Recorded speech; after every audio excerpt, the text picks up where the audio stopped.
Es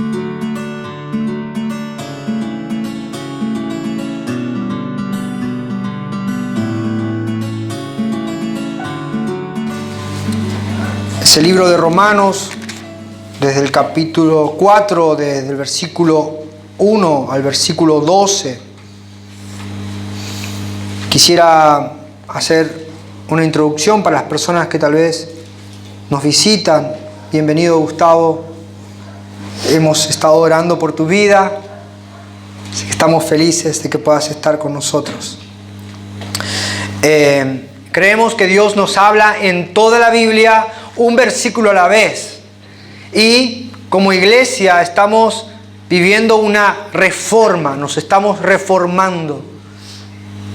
La iglesia siempre se está reformando, siempre está siendo transformada a la luz de la palabra de Dios. Y eso es lo que está pasando en nuestras vidas en este tiempo. Entonces, creemos que Dios nos habla y estudiamos profundamente lo que el Señor dice. Y después de haber entendido lo que el Señor dice, vamos y nos ponemos de rodillas y le decimos al Señor: Señor, necesitamos poder hacer esto que tú nos mandas. Y ahí pedimos: Señor, danos esto que tú quieres que hagamos. Danos la fuerza para cambiar estas cosas que tú nos pides. Así que esta es la reforma que estamos viviendo como iglesia. Así que si usted tiene su Biblia, le pido por favor que encuentre Romanos del versículo 1 al 12. Lo vamos a leer juntos en el nombre de nuestro Señor Jesucristo. Dice: ¿qué pues diremos que halló Abraham, nuestro padre, según la carne? Porque si Abraham fue justificado por las obras, tiene de qué gloriarse. La palabra gloriarse es jactarse. El domingo pasado estuvimos hablando de esto. La palabra jactancia nos estuvo retumbando y nos dimos cuenta de toda la jactancia que había en nuestro corazón. Dice: porque si Abraham fue justificado por las obras, tiene de qué gloriarse, jactarse, pero no para con Dios. Porque ¿qué dice la Escritura? Me gustaría que usted pueda subrayar. Si tiene una Biblia de papel, por favor subraye. Si traje su apunte, es muy importante. Uno retiene mucho más lo que escucha si anota. Así que si usted tiene la costumbre de traer un apunte, subraye el versículo 3. Dice: ¿qué dice la Escritura? Se está preguntando. Creyó Abraham a Dios y le fue contado por justicia. Pero al que obra no se le cuenta el salario como gracia, sino como deuda. Mas al que no obra, sino cree en aquel que justifica al impío, su fe le es contada por justicia. Como también David habla de la bienaventuranza del hombre a quien Dios atribuye justicia sin obras, diciendo: bienaventurados aquellos cuyas iniquidades son perdonadas y cuyos pecados son cubiertos. Bienaventurado el varón a quien el Señor no inculpa de pecado. ¿Es pues esta bienaventuranza solamente para los de la circuncisión o también para los de la incircuncisión? Porque decimos que a Abraham le fue contada la fe por justicia. ¿Cómo le fue contada? ¿Estando en la circuncisión o en la incircuncisión? No en la circuncisión, sino en la incircuncisión. Y recibió la circuncisión como señal, como sello de la justicia de la fe que tuvo estando aún incircunciso, para que fuese padre de todos los creyentes no circuncidados, a fin de que también a ellos la fe les sea contada por justicia. Y padre de la circuncisión para los que no solamente son de la circuncisión, sino también siguen las pisadas de la fe que tuvo nuestro padre Abraham antes de ser circuncidado. Amén. ¿Oramos? Señor, te damos gracias por este tiempo. Hemos estado adorando tu nombre, hemos estado proclamando tu nombre. Señor, hemos estado cantando, glorificándote a ti, proclamando tus bondades, tus maravillas, tus grandezas. Señor, y ahora te pedimos que tú nos hables, que tú nos llenes de tu gracia, de tu amor y de tu misericordia. Señor, y al escuchar tu palabra seamos transformados para tu gloria. En el nombre de tu Hijo Jesucristo, Señor. Amén. Amén. Hermanos, para poder entender este texto y para poder aplicarlo a nuestras vidas, hay dos cosas que debemos hacer. Primero, debemos entender cuál era el concepto que tenían los judíos de Abraham y de cómo Abraham había sido justificado delante de Dios. Después, tenemos que ver que la Biblia dice que a Abraham le fue contada su fe por justicia. Y esta palabra es la palabra clave de todo el texto. Se repite 8 veces la misma palabra en 12 versículos. Así que yo quiero que, si usted tiene su Biblia ahí, por favor, marque. Por favor. Versículo 3, aparece la primera vez la palabra importante de todo nuestro texto. Dice, porque ¿qué dice la Escritura? Creyó Abraham a Dios y le fue contado, subraye contado. Versículo 4, dice, no se le cuenta. La segunda vez que aparece. Versículo 5, su fe le es contada. Otra vez. Versículo 6 dice, a quien Dios atribuye justicia sin obra. Esa palabra atribuye en el griego es la misma palabra, contado. Versículo 8, bienaventurado el varón a quien Dios no inculpa. Esa palabra es la misma palabra, contado. Versículo 9, a Abraham le fue contada la fe por justicia. Versículo 10, ¿cómo pues le fue contada? Una vez más. Y versículo 11 dice, la fe le es contada por justicia. 8 veces aparece esta palabra en este texto. Es muy importante porque Pablo está desarrollando todo lo que él está explicando a través de esta palabra. Así que debemos entender qué quiere decir el Señor, qué nos está hablando el Señor. Ahora vamos a comenzar con los 3 primeros versículos. Dice, ¿qué pues diremos que halló Abraham nuestro padre según la carne? Porque si Abraham fue justificado por las obras, tiene de qué gloriarse, de qué jactarse, de qué enorgullecerse, de qué vanagloriarse, pero no para con Dios. Porque, ¿qué dice la Escritura? Creyó Abraham a Dios y le fue contado por justicia. Bueno, Abraham y David son los dos personajes que Pablo llama para poder dar un ejemplo de lo que es ser salvos o ser justificados por medio de la fe. Llama a 2 personajes.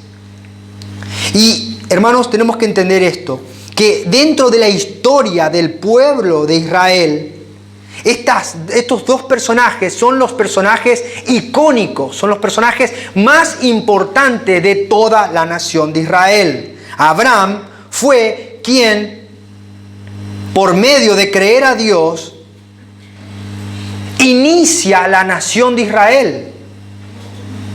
Y la Biblia dice que Abraham fue llamado amigo de Dios. Así que Abraham era sumamente importante para todos los israelitas. De hecho, Jesucristo relata una historia en la que había un hombre rico y un hombre pobre que se llamaba Lázaro. Dice que cuando uno murió, uno fue llevado al lugar de tormento y otro fue llevado al seno de Abraham. Para que nosotros podamos entender la importancia que tenía Abraham para el pueblo de Israel. Y David fue el mayor rey, el rey con mayor esplendor de toda la nación. Y la Biblia dice que David fue llamado el hombre conforme al corazón de Dios. Así que no había personajes más relevantes, más importantes, más trascendentes en toda la historia de Israel que Abraham y que David. ¿Y a quién llama Pablo para exponer y para hablar de la justificación por fe? Llama como ejemplos a Abraham y a David. Así que ahora tenemos los referentes más altos de la nación de Israel y Pablo se apoya en sus historias personales para poder mostrar lo que está diciendo. Pero Pablo dice, extrae lo que va a decir de lo que la Biblia dice de ellos. Y quiero recalcar esto. Pablo habla de lo que la Biblia dice de Abraham y de David. ¿Por qué? Porque la tradición judía, el pueblo judío, había creado fábulas. Y decía que Abraham fue un hombre que desde su niñez había vivido una justicia tan buena, había sido un hombre tan bueno, que a lo largo de toda su vida, su justicia había hecho que Dios le tuviera que dar o le tuviera que contar como que él era un hombre justo. Y esto era claramente una fábula. Es una postura que ignoraba voluntaria y maliciosamente lo que la Escritura revela sobre la vida de Abraham antes de ser llamado por Dios. ¿Qué dice la Biblia de cómo era Abraham antes de ser llamado por Dios? Vamos a Josué capítulo 24, del versículo 2 al versículo 3. Así que los judíos decían que Abraham era tan bueno que Dios tuvo que tomarlo por justo. Pero fíjense lo que dice Josué. Josué se dirigió a todo el pueblo y le exhortó. Así dice el Señor, Dios de Israel. Hace mucho tiempo sus antepasados, Terach y sus hijos Abraham y Nacor, vivían al otro lado del río Éufrates y adoraban a otros dioses. Pero yo tomé de ese lugar a Abraham, antepasado de ustedes, lo conduje por toda la tierra de Canaán y le di una descendencia numerosa. Primero le di un hijo, Isaac. Entonces nosotros, a la luz de la palabra, podemos ver que esa fábula, esto que creían los judíos, no es cierto. Y Pablo sabía exactamente de la importancia de Abraham y sabía de las fábulas que se habían metido en la comunidad judía. Pero fíjense cuál es el recurso que usa Pablo para derribar este argumento, para derribar esta fábula, para derribar esta mala enseñanza. Pablo pone su apoyo en la palabra de Dios y lleva al interlocutor a que se pregunte. Y dice, ¿qué hace que Pablo se pregunte? Dice, ¿qué dice la Escritura? Si nosotros nos apoyamos en lo que dice la Escritura, vamos a poder desechar muchas fábulas y enseñanzas que solo generan disputas y resentimientos. Sí, pero yo aprendí así. A mí me dijeron así. Y ahí nosotros tenemos que decir, como Pablo, ¿qué dice la Escritura? Pablo aconsejó a un joven pastor que se llamaba Timoteo, que ministró en Éfeso. Y fíjense lo que le aconseja Pablo en primera de Timoteo, capítulo 1, versículo 4. Dice, no prestes atención a fábulas y a genealogías interminables, que acarrean disputas más bien que edificación de Dios, que es por fe. Así te encargo ahora. Pablo le decía, Timoteo, vas a tener que luchar contra gente que cree fábulas. Personas que están engañadas y han creído erróneamente. Pablo al mismo joven Timoteo le vuelve a recordar en el capítulo 4 y le dice: desecha las fábulas profanas y de viejas. Ejercítate para la piedad. Pablo sabía que había personas en la congregación que estaban equivocadas en su manera de pensar y eso las llevaba por el camino del error.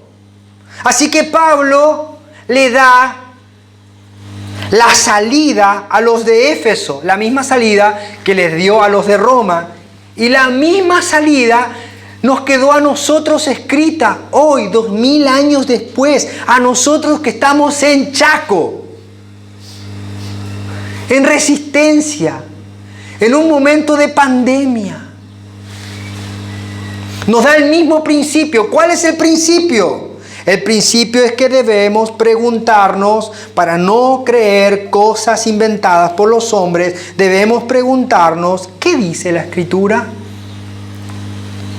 Debemos ver cuáles son los fundamentos de las cosas que creemos.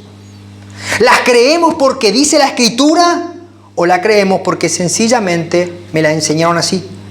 ¿O porque es una tradición familiar? Pablo se basa en lo que dice la Escritura para desechar el error y establecer en verdad a los hermanos. Esta es una reforma. Esto es lo que estamos haciendo nosotros. Nosotros cada vez que nos reunimos, miramos lo que dice la palabra del Señor y vamos y decimos: Señor, todo esto que yo creía lo voy a desechar y voy a creer lo que dice la Escritura. Y hoy vamos a ver argumentos que nosotros creíamos que estaban totalmente en contra de la palabra de Dios. Pero como nos habían enseñado, nosotros las creíamos igual y las teníamos como que eran ciertas. El tema que se está desarrollando es el de la justificación por la fe. El apóstol dice que si fuera por medio de las obras, las personas pueden jactarse, pueden decirle a Dios que ellos lograron su salvación, pero eso es imposible. Nadie puede ser justificado delante de Dios por las obras, sino solamente por la fe. Dice: y Abraham tuvo fe, creyó a Dios y fue contado por Dios como justo. Esta es la palabra clave que necesitamos aprender. La palabra en el griego es logizomai. Seguramente lo estoy diciendo mal, pero así dice la traducción de Strong, ¿no? Y de esta palabra, logizomai, se derivan palabras que son como logística o un logaritmo. Significa contar, apuntar, calcular, hacer un cálculo, sumar. Metafóricamente está diciendo que considera, reconoce, se razona, juzga. Una persona que está contando, está calculando, está considerando, está razonando, está juzgando. Es como mi hija. ¿Cuánto es 8 por 3? Está calculando. Razonar, juzgar, evaluar, valorar, poner un valor a algo. Así que cuando una persona está haciendo esto, está contando, o en el griego logizomai, concluye, llega a una conclusión. Con sus pensamientos juzga los asuntos, saca una conclusión lógica, decide resultados y pone cada acción en una posición de débito o de crédito. Esta es la prédica que le gusta a mi esposa. Estoy hablando con términos de contabilidad. Entonces, la persona que está contando evalúa, mira, ve, saca cálculos, estudia profundamente y dice: no, ¿debes?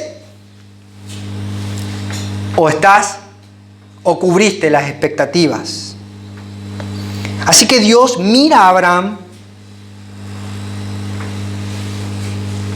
y le confiere justicia y lo cuenta como un justificado, aún siendo un impío, él mismo en su condición, una persona que dice la Biblia y relata que era una persona que anteriormente adoraba ídolos, era un pagano. Pero cuando Dios lo llama, él deja todas estas cosas y le cree a Dios. Y esto de creerle a Dios y no creer en él mismo, le da como resultado que Dios dijo, ahora sí, eres justo. Porque ¿qué es la fe? La fe es creer en Él, creer en Dios y descreer de mí. Porque creer en mí es descreer de Dios. Así que Pablo, con este principio de qué dice la Escritura, deshizo la idea errónea que tenían los judíos sobre su héroe, Abraham, y padre de la nación. Este hombre fue contado por justo por creerle a Dios, no por sus buenas obras. Versículo 4 y versículo 5. Dice, Pablo sigue desarrollando su idea. Pero al que no obra, no se le cuenta, pero al que obra no se le cuenta el salario por gracia, sino como deuda.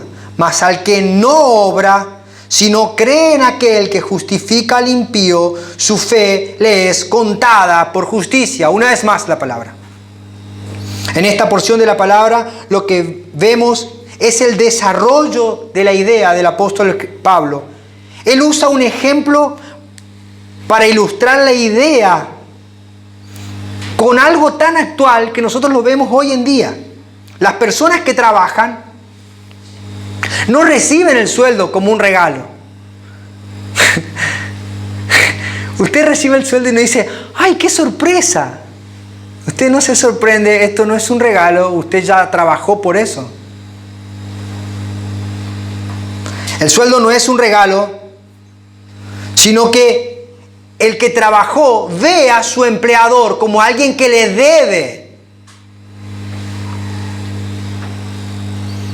Le debe el sueldo acordado por el trabajo que realizó. Así que Pablo hace énfasis en lo que debe ser para nosotros tal vez uno de los versículos más importantes de la Biblia con respecto a la justificación por fe. No podemos obrar nuestra propia salvación. No podemos hacer nada para ganarnos la salvación. Dios nos ve, nos mira, nos examina con su santidad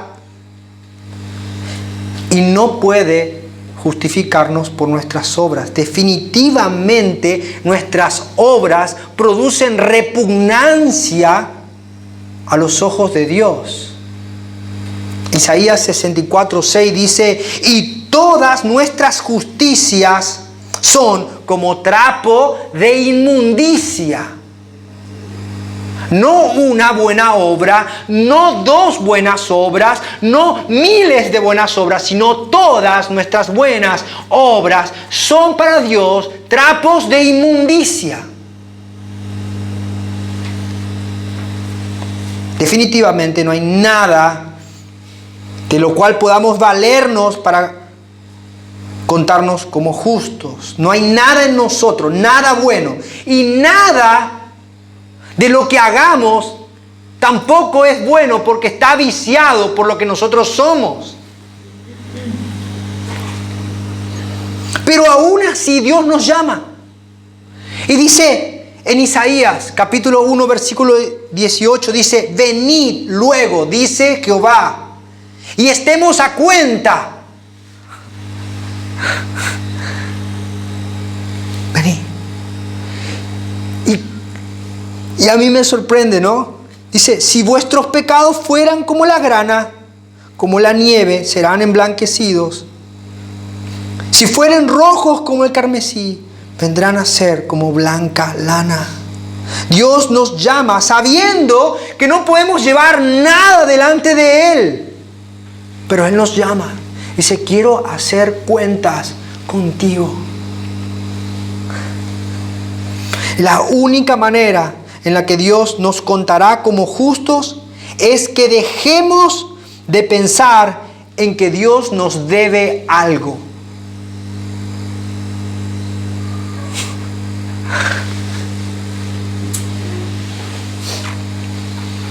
O que podamos ganarnos nuestra salvación por buenas acciones. Solamente seremos contados como justos si dejamos de lado nuestra autosuficiencia y la arrogancia de creernos que somos mejores o superiores que otros o con privilegios. ¿Saben? Estuve pensando, ¿no? Nadie, absolutamente nadie, llegará al cielo y le dirá a Dios, bueno, Dios,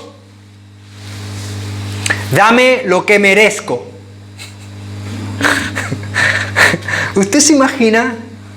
¿Usted se imagina entrando al cielo y mirándole a Dios y decir, Señor, dame lo que merezco? No. No. Cuando lleguemos al cielo, cuando lleguemos al trono de Dios, al juicio de Dios, al que todos los hombres seremos expuestos, allí todos diremos la misma cosa. No me des lo que merezco. No me des lo que merezco.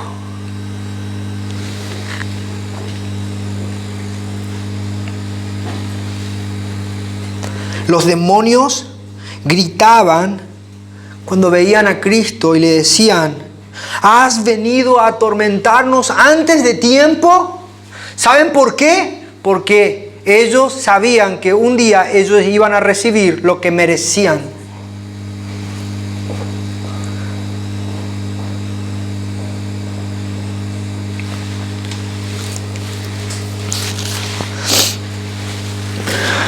Nadie va a poder llegar al trono de Dios y decirle o pedirle que le dé lo que merecen sus obras. No lo intente, no es una posibilidad.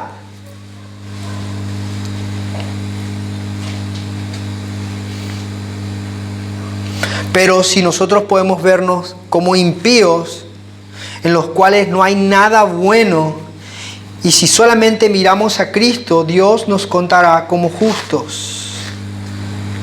Hermanos, tenemos que tener mucho cuidado de las actividades que hacemos para Dios. Subraye, esto es muy importante.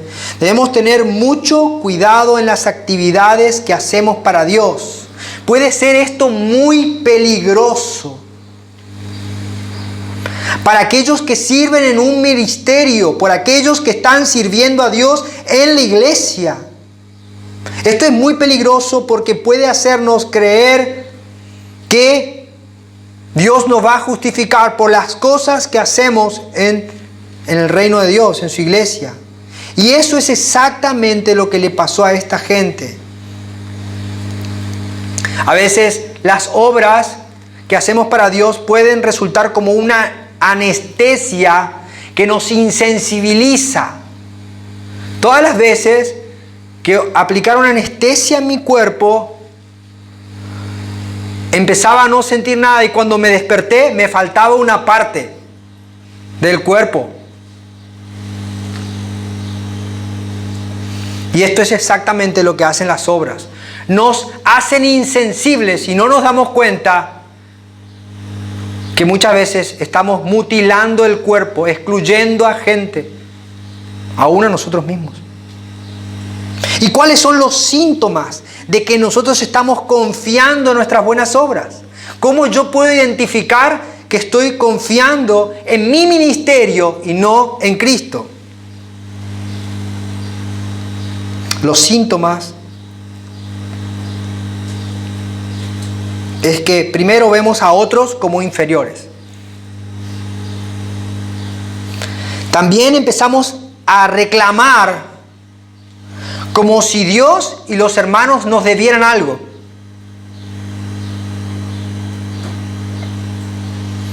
También otro síntoma es que nos queremos gloriar, nos jactamos. No, pero yo hago esto. ¿Y?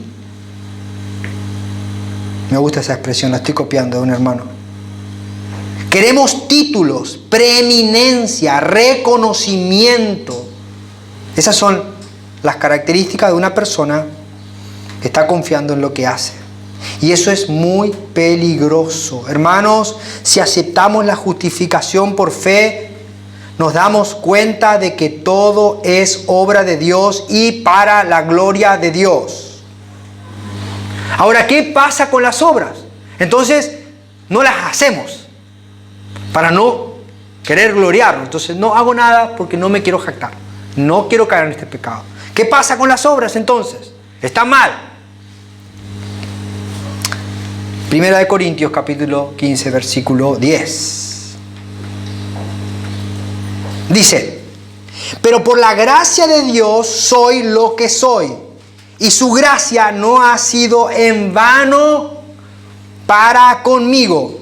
Antes he trabajado más que todos ellos, pero no yo, sino la gracia de Dios conmigo. Qué hermosa que es la palabra de Dios, ¿no? Ser justificados por fe sin las obras de la ley no me da permiso para ser un vago.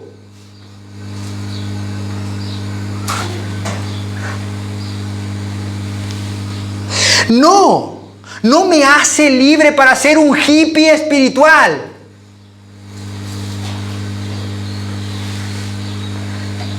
Ni tampoco me da derecho a hacerme un piquetero espiritual.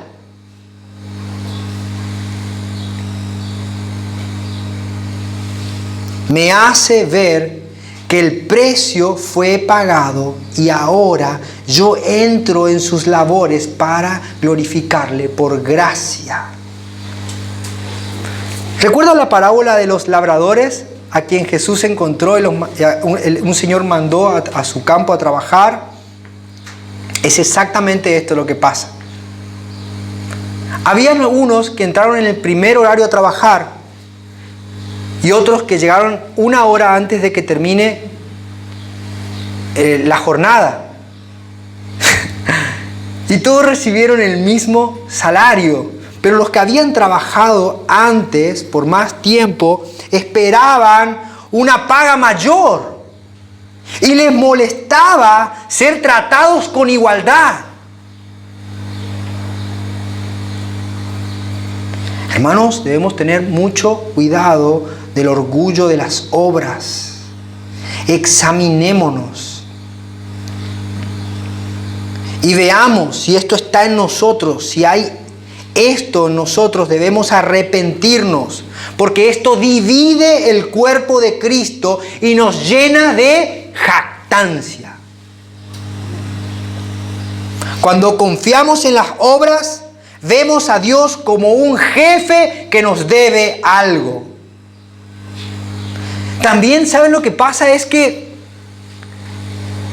nos pasa como a esos trabajadores que van a trabajar y saben que su sueldo no les alcanza para cubrir toda la deuda que tienen. Y esa persona va a trabajar totalmente desganado. ¿Por qué?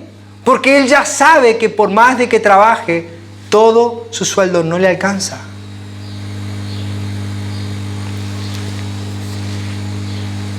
Así que esta persona que tiene su confianza en sus obras hace todas las cosas desganado,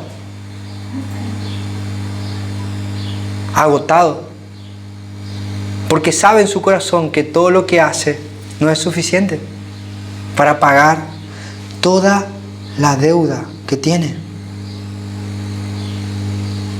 En cambio, el que va a trabajar sabiendo que no debe nada, está contento y está feliz. ¿A usted le pasó eso? Hay personas que no deben nada y están felices. Y no está preocupado. Y no corre detrás del horario. Esto es exactamente lo que nos pasó. Cristo pagó por nosotros. Así que todo lo que hacemos, le hacemos en el contexto del gozo y de la felicidad.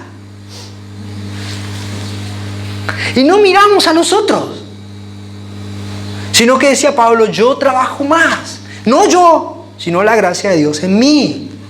Me esfuerzo más, porque ya todo fue pagado. Amén. Versículo 6 al 8 dice, como también David habla de la bienaventuranza del hombre a quien Dios atribuye justicia sin obras, diciendo, bienaventurados aquellos cuyas iniquidades son perdonadas y cuyos pecados son cubiertos. Bienaventurado el varón a quien el Señor no inculpa de pecado. 2 veces más la palabra. Ahora acá Pablo trae y llama a la memoria al segundo hombre más importante de la historia de Israel, al rey David. Y otra vez vuelve a usar la palabra clave en el párrafo. Se muestra que las personas no deben hacer nada para ser perdonadas, sino solamente arrepentirse y creer de todo su corazón en aquel que perdona. David decía que era realmente feliz aquel al que sus pecados le eran cubiertos. ¿Puede subrayar esa palabra? Cubiertos. Es muy interesante. ¿Por qué? Porque en la antigua dispensación, hasta que Cristo vino, los pecados no eran quitados, eran cubiertos.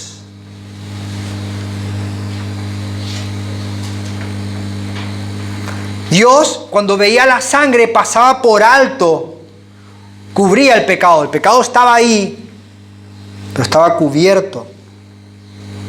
Sin embargo, hasta que vino Cristo y derramó su sangre preciosa por nuestros pecados, nosotros ahora entendemos lo que Juan anunciaba. He aquí el Cordero de Dios, que no cubre el pecado, sino que lo quita. Amén. Quita el pecado de todos aquellos que van y creen en Él. Así que en la consumación de los siglos, Dios carga sobre Cristo el pecado de todos nosotros. Y esos pecados fueron quitados. Y dice en Hebreos 10:17, nunca más me acordaré de sus pecados y de sus transgresiones. Libres del pecado.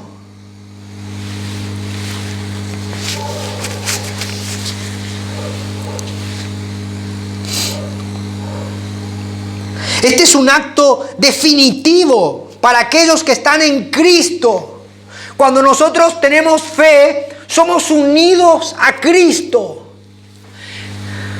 Y nuestra culpa fue transferida sobre Él. Y el castigo de nuestra paz fue sobre Él. Y su justicia nos es transferida a nosotros.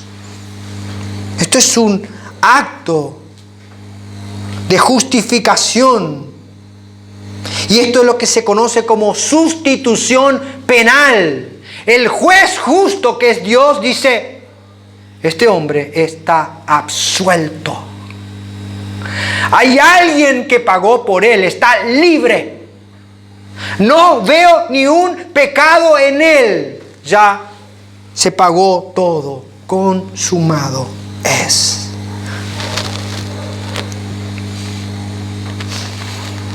Esto es lo que dice la Escritura de aquellos que creen. Es muy impresionante lo que la palabra de Dios nos dice. Pero hoy en día se enseñan fábulas. La fábula tiene algo de verdad, pero que se distorsiona en el camino y termina siendo una gran mentira. Es como cuando los hombres van a pescar. ¿Ustedes vieron a los pescadores? Ellos van Y cuando están allá pescando, cuando vuelven y no pescaron nada, dice, todo iba bien. Pero de repente, nunca es culpa de ellos. Algo se desvió en el camino y se fueron todos los pescados y tuvieron que pasar por Moby Dick. Es una pescadería, ¿no? Pero es una mentira. La verdad es que son malos pescadores. Entonces, dicen la mitad, ¿no? Y empiezan a atribuir cosas. No, lo que pasa es que había mucho ruido. Algunos le atribuyen hasta que fueron atacados por duendes y cosas y la luz mala. Fábulas. Malos pescadores. Y eso es exactamente lo que pasa ahora. Hay gente que nos enseña que hay un bagaje de maldad que viene de nuestros padres y de nuestros ancestros. Y si estos pecados no son cortados, y si no renunciamos a ellos, esto seguirá estando en nuestras vidas y seguirán afectando nuestras vidas. Acá hay algo de verdad. Nosotros definitivamente traemos un bagaje de pecado, pero no es solamente de nuestros padres. El bagaje de pecado viene directamente desde Edén. Ahora, si esto sea cierto, si nosotros tenemos que cortar herencias generacionales, así lo enseñan. Si esto fuera cierto, ¿cómo haríamos para cortar toda esa herencia desde Adán hasta ahora? Romanos 5, versículo 12, dice, por tanto, como el pecado entró en el mundo por un hombre y por el pecado la muerte, así la muerte pasó a todos los hombres por cuanto todos pecaron.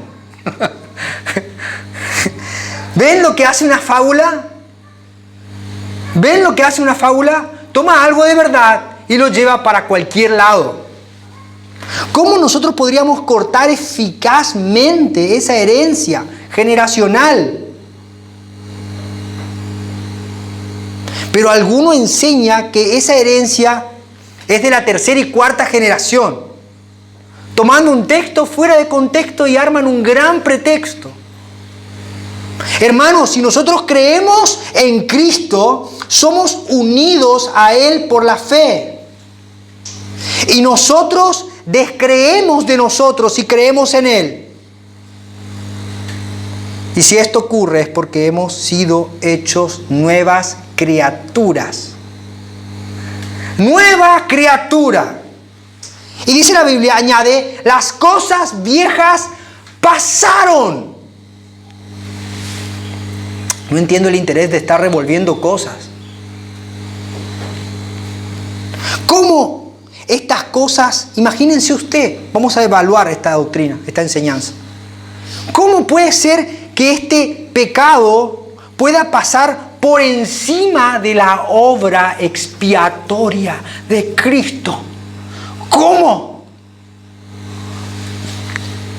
No, hermanos, esto es algo terrible. ¿Y saben qué? Descalifica la obra de Cristo, reduciéndola a una posibilidad o algo que puede servirnos si nosotros obramos en fe, pero tenemos que obrar.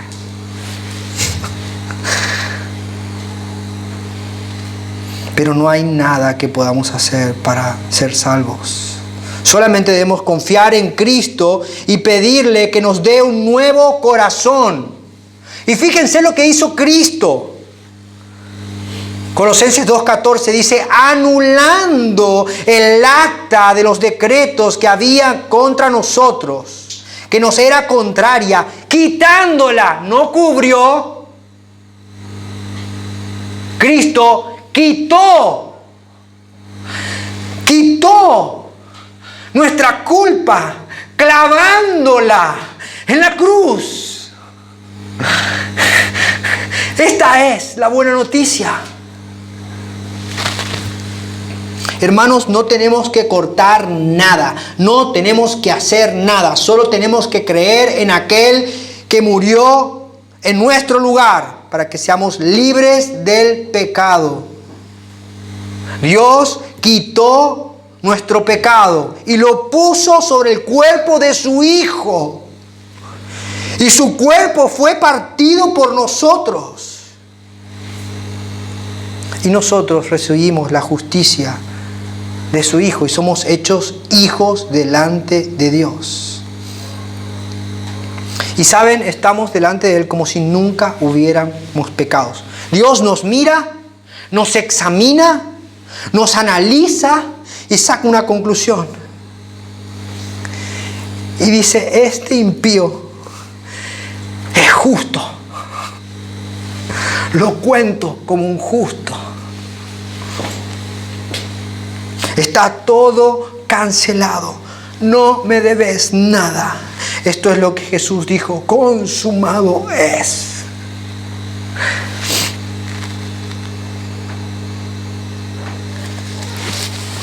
Y saben, como esto fue por un mérito que no es nuestro, el pecador no se jacta. No se jacta. No se enorgullece. Viene delante de Dios y dice, ¿qué puedo hacer? ¿Qué puedo hacer? Sabe que toda su vida y 1000 vidas más de servicio no alcanzarán para devolver todo lo que le fue dado.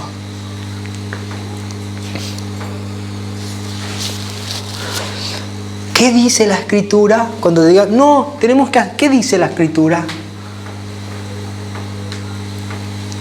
Versículo 9 al 12. Y terminamos. ¿Es pues esta bienaventuranza solamente para los de la circuncisión o también para los de la incircuncisión? Porque decimos que a Abraham le fue contada la fe por justicia. ¿Cómo pues le fue contada estando en la incircuncisión? Perdón, en la circuncisión o la incircuncisión. No en la circuncisión, sino en la incircuncisión. Y recibió la circuncisión como señal, como sello de la justicia, de la fe, que tuvo estando aún incircunciso, para que fuese padre de todos los creyentes no circuncidados, a fin de que también a ellos, la fe les sea contada por justicia, y padre de la circuncisión para los que no solamente son de la circuncisión, sino que también siguen las pisadas de la fe que tuvo nuestro padre Abraham antes de ser circuncidados. ¿Saben? Abraham es amado por Dios y Dios le hace una promesa en el capítulo 12 de Génesis. En el capítulo 15 Dios llama a Abraham y le dice, sal de tu tienda, mira las estrellas, así, si puedes contarlas, todas ellas, así será tu descendencia. Y Abraham era un hombre de 75 años, que no tenía hijos, y dice la Biblia que él le creyó a Dios. Y ahí la Biblia relata, versículo 6 de Génesis capítulo 15, dice, le fue contada por justicia. Dios, dice, le imputa justicia del sacrificio que haría su hijo más adelante. Pero la circuncisión recién llega en el capítulo 17. ¿Qué pasó en el medio? Abraham empezó a hacer de las suyas y tuvo un hijo con Agar. Entonces Dios le llama y le dice, anda delante de mí, sé perfecto, y pondré mi pacto entre ti y mí. Y lo llamó a la circuncisión. ¿Para qué? Para que ese acto de la circuncisión le recuerde que él no podía seguir viviendo su vida carnalmente. Y estos son los sellos. Esto es un sello externo. Hoy nosotros tenemos señales externas. ¿Cuál es la señal externa que tenemos? El bautismo. El bautismo es una señal. Es un acto externo que nos recuerda algo que ocurrió en nuestro corazón, algo interno. Y el bautismo es lo que representa la circuncisión en ese momento. Colosenses 2, del 11 al 12 dice, fíjense, que ahora nosotros cuando creemos en Cristo y nos arrepentimos y obedecemos y nos bautizamos, Dios hace una circuncisión por su Espíritu en nuestros corazones. Y ocurre otra cosa, que somos bautizados, morimos juntamente con Cristo y resucitamos a una nueva vida. Colosenses 2:11 dice, en Él también fuisteis circuncidados con circuncisión no hecha a mano, al echar de vosotros el cuerpo pecaminoso carnal en la circuncisión de Cristo, sepultados con Él en el bautismo, en el cual fuiste también resucitados con Él, mediante la fe en el poder de Dios que la levantó de los muertos. Ahora nosotros tenemos conciencia de lo que realmente es el bautismo. Es una señal externa. Allí en el bautismo nosotros confesamos con nuestros labios y creemos con nuestro corazón que Jesucristo es el Señor. Pero no podemos aplicar el bautismo a una persona que no ha mostrado evidencias de arrepentimiento. De hecho, nosotros tenemos en nuestra congregación muchos hermanos que ni siquiera saben por qué se bautizaron. Hermanos, si todavía esa señal no fue una evidencia de que Dios cambió tu corazón y que estás realmente arrepentido y que estás creyendo solamente en Cristo, deberías bautizarte de nuevo, pedir bautismo. Porque eso solamente fue un chapuzón.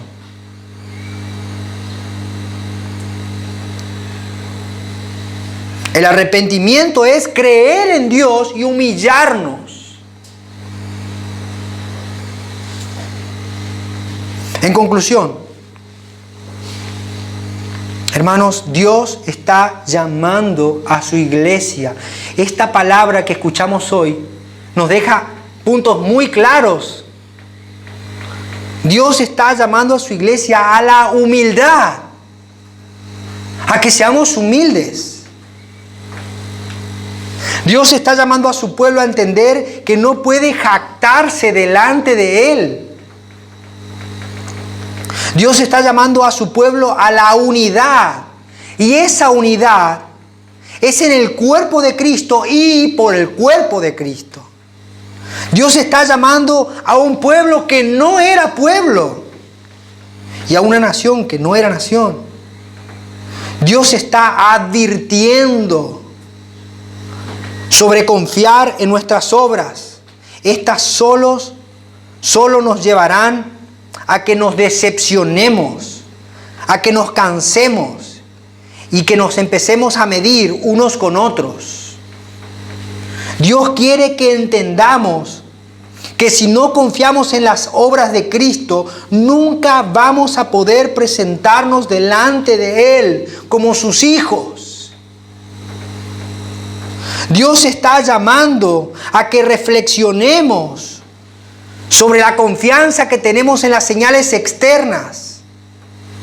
Estas señales nos recuerdan que hemos sido llamados por Dios, pero no son la causa de nuestra justicia. Algunos solamente creen que son cristianos porque se congregan en una iglesia y porque una vez se bautizaron. No es así.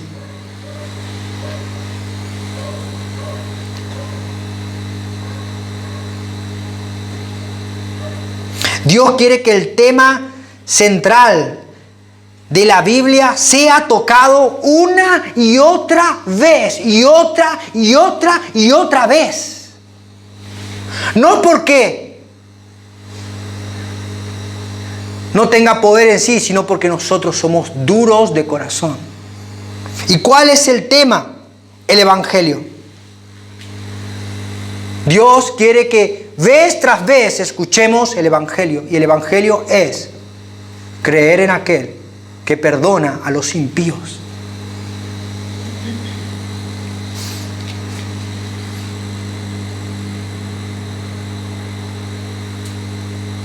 Dios quiere que su iglesia sea una iglesia llena de poder. Y ese poder está en el Evangelio. Pablo decía, no me avergüenzo del Evangelio porque es poder de Dios. Una iglesia con poder es una iglesia que escucha una y otra vez el Evangelio. El Evangelio proclamado, creído y obedecido. El Evangelio. Y este es el Evangelio. Que Dios nos cuenta como justos a través de la obra de su Hijo. Dios quiere que entendamos que debe bastarnos su gracia, porque su poder se perfecciona en nuestra debilidad. Dios quiere que entendamos que siempre fue su plan salvarnos por medio de la fe y no por obras que podamos hacer. Dios quiere que entendamos que Él no va a dar su gloria a nadie. Y si realmente queremos que su reino se extienda, debemos vivir el Evangelio bíblico. Bíblico. No una fábula de pescadores. Debemos ajustar nuestras vidas a lo que nos habló hoy Dios. Hoy Dios nos habló claramente. Y debemos volvernos a Él en arrepentimiento. Y Dios quiere que vayamos a trabajar para Él con gozo, sabiendo que todo fue pagado. Que nuestra fe nos es contada por justicia. Hoy. Oramos. Señor,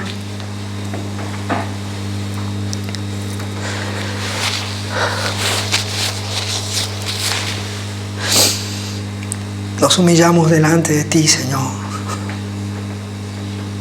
Es innegable que tú estás en medio nuestro. Es innegable que tú estás en este lugar. Es innegable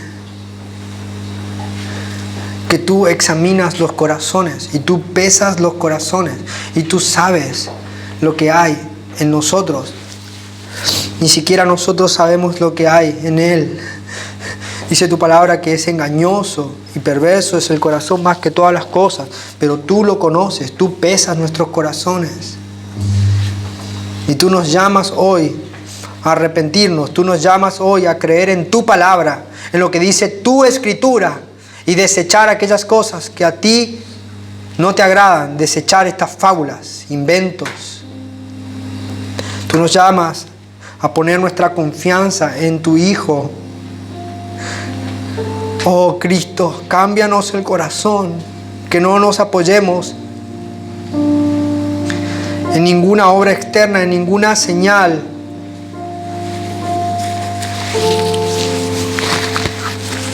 Que tu iglesia sea una iglesia llena de poder.